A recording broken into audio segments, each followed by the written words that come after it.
con nosotros, ya lo habíamos presentado, Pedro Cateriano. ¿Qué tal, Pedro? ¿Cómo le va? Bienvenido.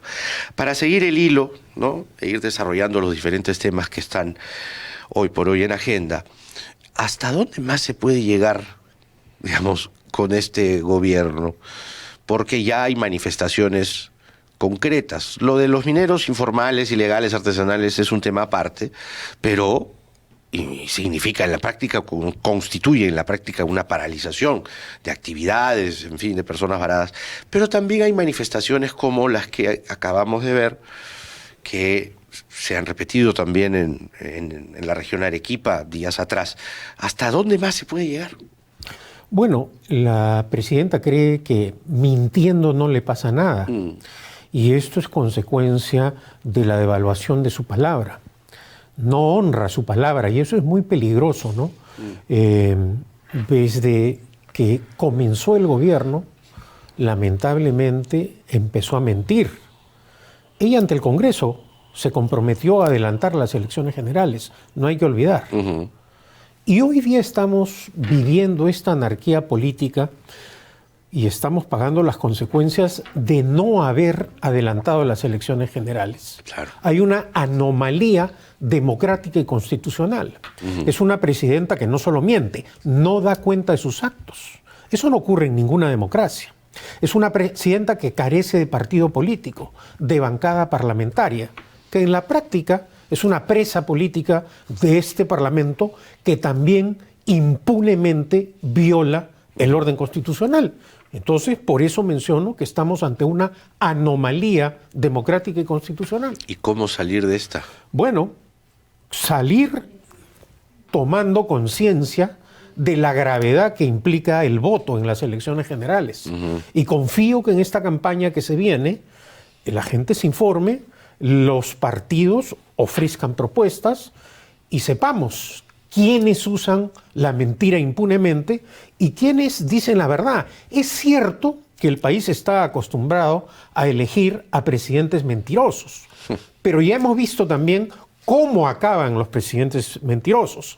Ahora están embriagados de su poder en el gobierno y en el Parlamento. ¿No? Fundamentalmente ella. No. ¿Y los parlamentarios? Los parlamentarios. Los parlamentarios hacen lo que quieren. Por ejemplo, ayer han aprobado una ley de amnistía. ¿Qué consecuencias tiene esa aprobación? Esto es gravísimo porque no hay democracia sin justicia. La justicia es la esencia de un sistema democrático. Autoritarismo, impunidad existen en las dictaduras de derecha y en las dictaduras de izquierda, porque hay que decirlo también claramente. Tenemos lamentablemente partidos antidemocráticos en la izquierda y en la derecha, que siguen defendiendo la dictadura de Fujimori y Montesinos, lo de derecha, y los de izquierda, por ejemplo, avalan a la criminal dictadura venezolana. Estas son las consecuencias. Y Cuba y Nicaragua. Exactamente. ¿No? Claro. Entonces, así no avanza el país. Y esto es lamentablemente un problema de nuestra incultura democrática.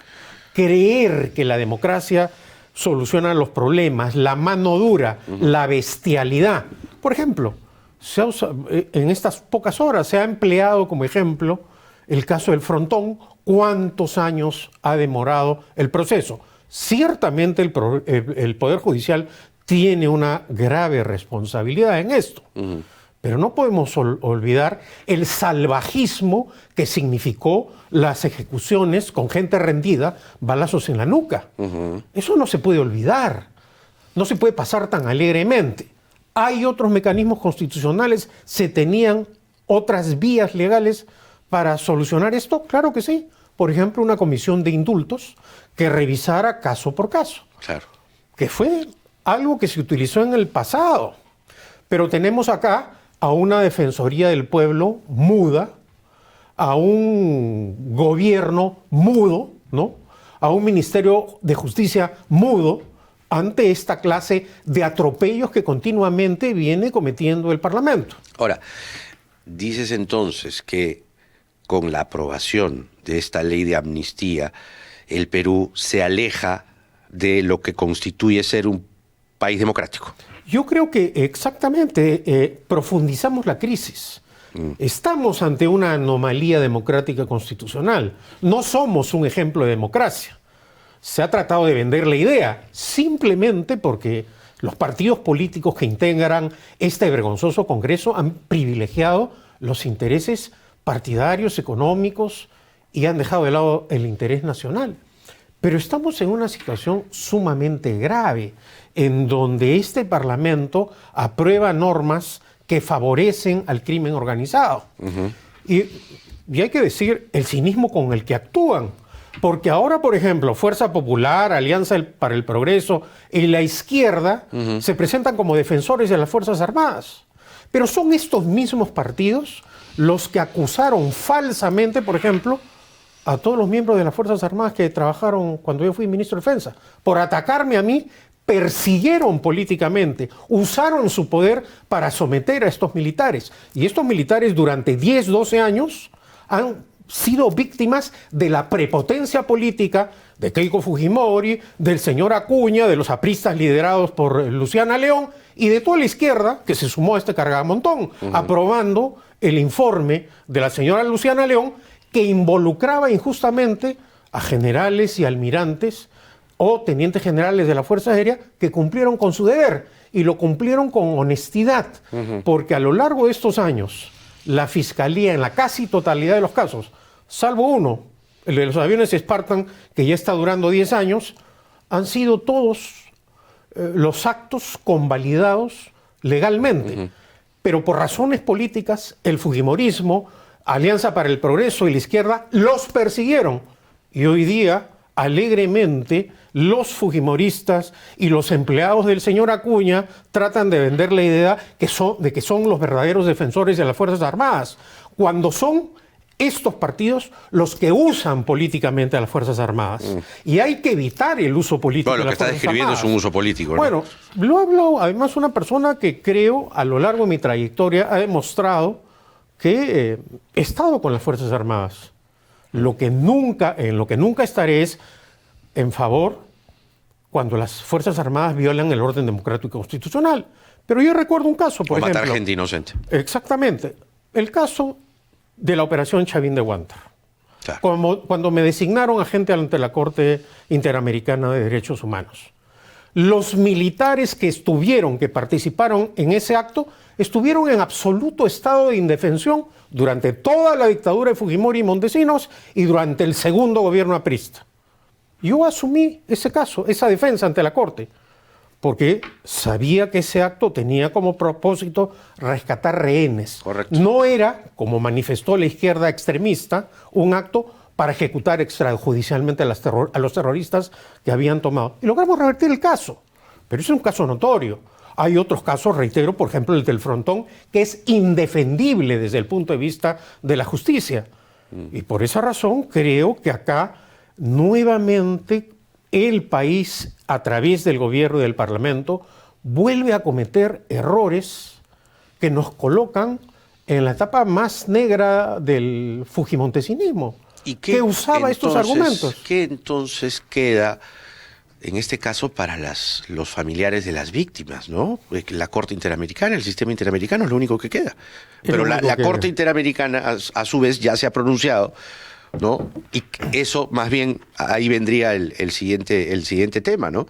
Hay consecuencias para el Perú, ya que describes que, en efecto, hay una situación de distanciamiento de lo que se constituye un país democrático, ¿no? Colocándonos más bien más cerca de autocracias o dictaduras, ¿no? ¿Qué consecuencias puede traer eso ante organismos internacionales? Bueno, por ejemplo. La reputación internacional del Perú está siendo afectada. Por eso. Un país que viola compromisos internacionales, que viola pronunciamientos internacionales, afecta la institucionalidad democrática. Ahora, debemos tener en cuenta y reiterarlo permanentemente. La libertad es una sola, es indivisible en su contenido político y económico, en su contenido de la defensa de los derechos humanos.